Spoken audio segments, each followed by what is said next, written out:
In this video, we're going to look at some good and bad examples of how to write your introductory paragraph for the signature assignment, specifically for the main essay, which is a response essay that deals with a pro and con issue.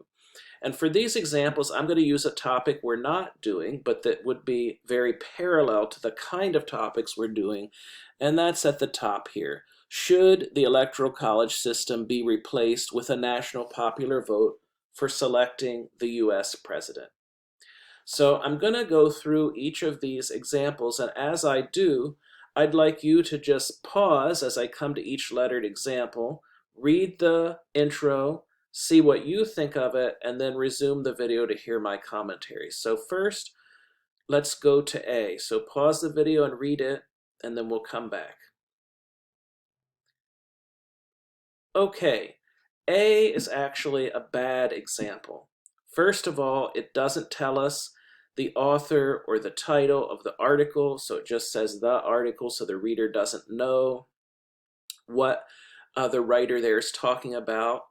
It doesn't frame the two sides of the issue. It doesn't say, you know, the pro and the con side. It doesn't give a quote from the article. And it doesn't really take a stance. As you can see here, the thesis doesn't say whether the writer is for or against the Electoral College, much less give any reasons. And that is important to do. You need to have a stance. So that's quite a bad example.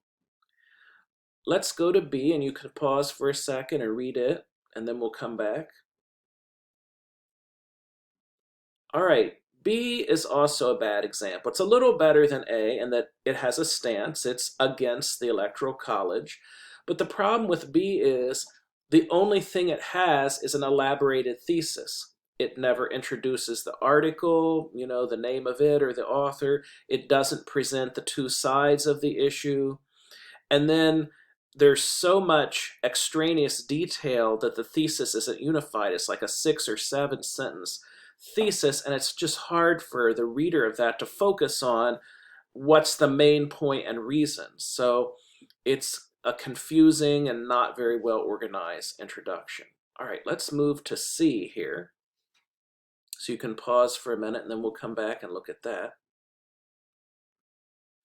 All right, C is also a bad example. It just starts with a great big quote, and it doesn't even introduce it with a signal phrase, so it's not introducing the author or title of the article. The quote is too long.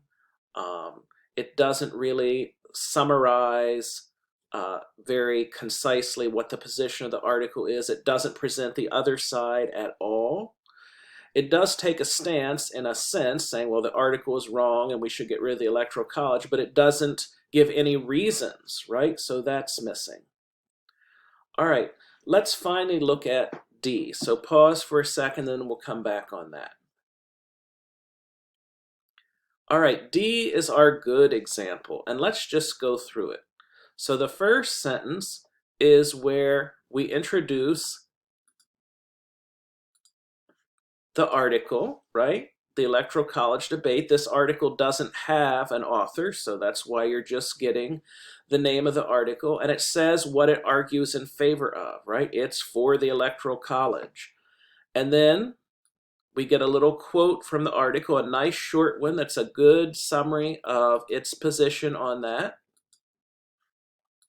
right? Then we get our other side, right? So that would be the next sentence. So it presents the other side of the issue, saying, well, this is the counter argument to that, again in just one sentence.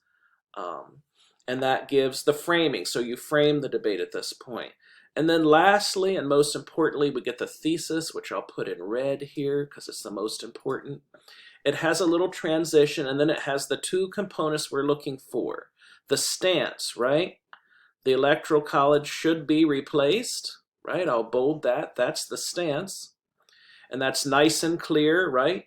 What the author here of this introduction, what side he or she is on for replacing the Electoral College. And then we get the reasons, because, and then all of this after here, which are underlined, are the reasons. As you can see, these reasons are very clear. You know exactly what they are. The national popular vote, it's more democratic, ensures that every state matters, eliminates the tendency of candidates to cater to narrow interests. Those are specific reasons, right? You don't have to read later to get the gist of what each reason is. And they're also very parallel, which is good.